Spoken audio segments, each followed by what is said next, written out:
Yan mga ka-business, magandang araw po muli sa inyo. O, nagbabalik ulit ako sa pagbablog kasi marami ako nakikita na inspired ako doon sa mga Pilipino na dinadala ho yung mga puno na katulad ditong pigs.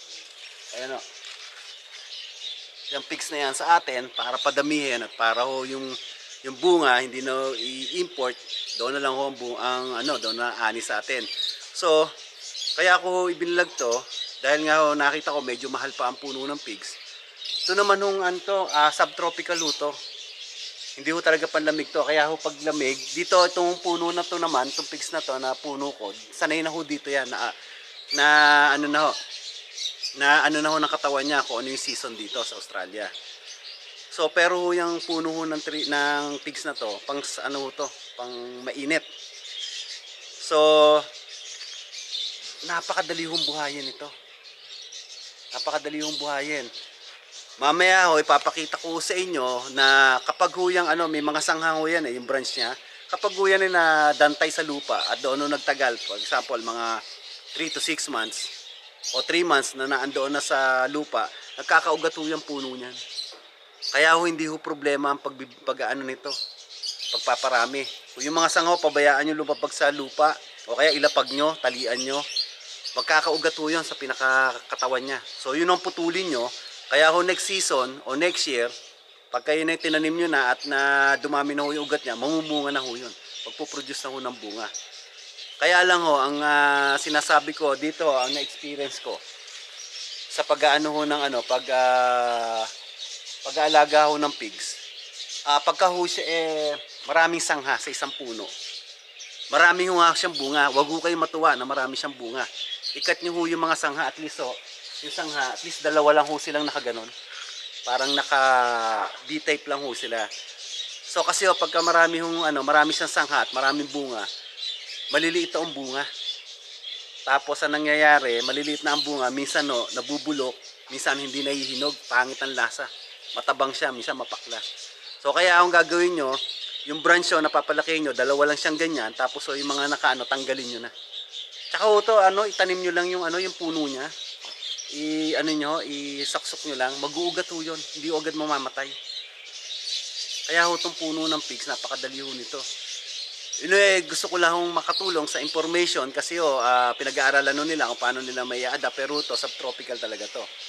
So sa akin kung ang puno nyo, lagyan nyo lang na yung branch na nadampi sa hayaan nyo lang ho siya doon, o kaya lagyan nyo siya ng huwag nyo nang kayasin. Huwag nyo siyang kayasin, lagyan nyo lang siya ng lupa. Automatic ko yan mag-uugat. Siya na ho mismo mag-uugat. Kaya ho napakagandang puno. At saka ho to, isa ho sa na research ko, sinabi ko sa akin ni Mrs.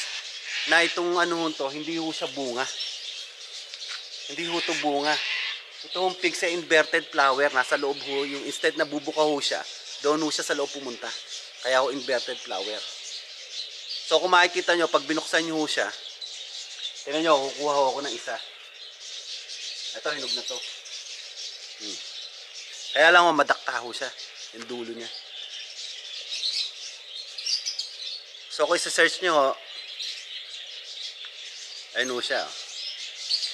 Ayun ho yung niya. Yung pinakabulaklak niya. Instead na palabas ho siya, nasa loob ho.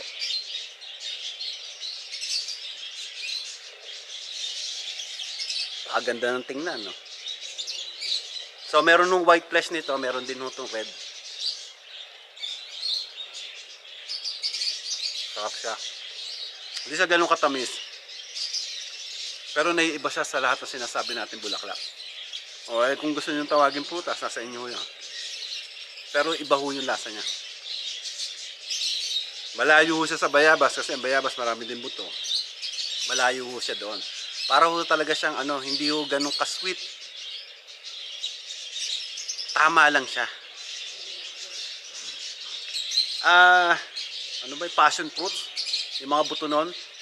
May asim lang ng konti yun, pero ito wala ho.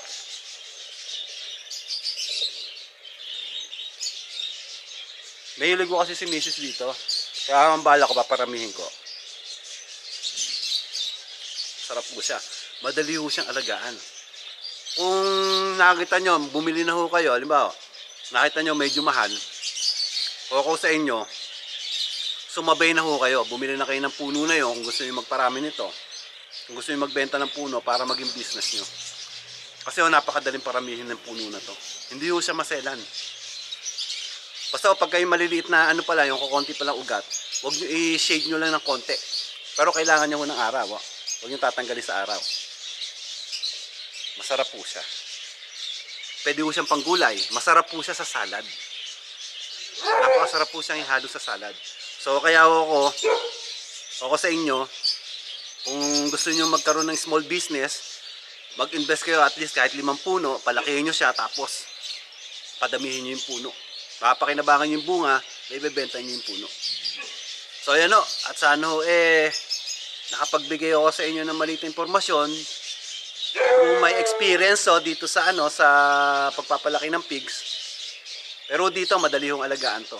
Kaya lang ang na-experience ko, huwag niyo paramihin ng sangha. 2 sangha lang, hayaan niyo doon sila mamunga, lahat ng ibubunga niya mapapakinabangan niyo at lalaki pa ho siya. Ayan ho siya Tingnan niyo sa daliri ko kung gaano siya kalaki Pabilog pa ho siyang pag ganun. Kaya at ako magpapaalam na, sana nabigyan ko yung mga magkaka-interest na magtanim nito sa bakuran nyo. Napakadali lang yung puno na to, pwede sa paso, pwede sa timbang sira, makakakuha na ho kayo ng bunga. So ayan at ako magpapaalam na at sana nakapagbigay ako sa inyo ng magandang inspirasyon at makadagdag kung may mga business na kayo. So ayan at ako magpapaalam na at mag-iiwan po ng isang kasabihan na walang sino man na nabubuhay para sa sarili lamang. Maraming salamat po. Napakalaki ho nitong na to. Itong variety ho ng pigs na to. So kaya ako pinapakita sa inyo to. Ayan makita nyo. Kasi para ho sa atin, parang masyadong binababy ang pigs. Pero ang pagkakaalam ko sa pag-aalaga ako ng pigs na to. Ayan tinan nyo, magaganda ho bunga niya tsaka gustong gusto ho ng ibon to. Ayan kinakain lang, naunahan na naman ako Eto, laki laki ho niya Yan yung mga ko. Yan yung alaga akong pigs. Ayan daming bunga So autumn na ho ngayon, after winter mamamatay ho yan kasi mawawala na ho ng dahon pero hindi ho mamamatay ang puno. So ayun malaki Kaya ako pinapakita sa inyo isang sakol po yan.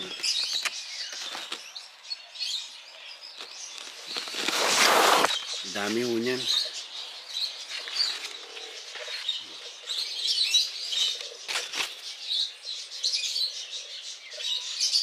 Ayun po nga pababa.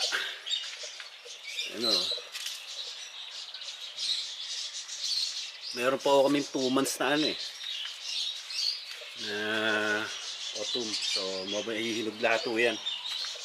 Tsaka ho hindi ho to. Hindi maselan. Kasi oras na ang puno niya bumaba. Ayan makikita nyo may ugat na Ayan nakakaugat siya Ayan nakadikit na yung puno Ayan yung ugat Oras na bumabaho yung puno niyan at nadampi ho sa sa lupa. Para ho siyang para siyang mint, madali ho siyang mabuhay. Puno ho siya, matigas pero ayan may bunga rin ho yan Ayan Oras na dampi ho yan, yung puno niyan. Ito yung sample. May ugat na ho yan Puputulin nyo na lang ho dito. Pwede nyo na ho ulit yan. Pwede nyo na ulit isang gawing puno yan. Kaya ho yan, hindi na kayo bibilang ng year. Kasi mamumunga na ho siya. Dahil ho yung branch na yan, next ipapakita ko sa inyo, next summer, yan na ho, may bunga na siya So madaling puno ho to, hindi ho maselan to. Hindi ho maselan na puno yan. Ito ito pa isa Ayan ayan ang ugat May bunga na ho siya, ayan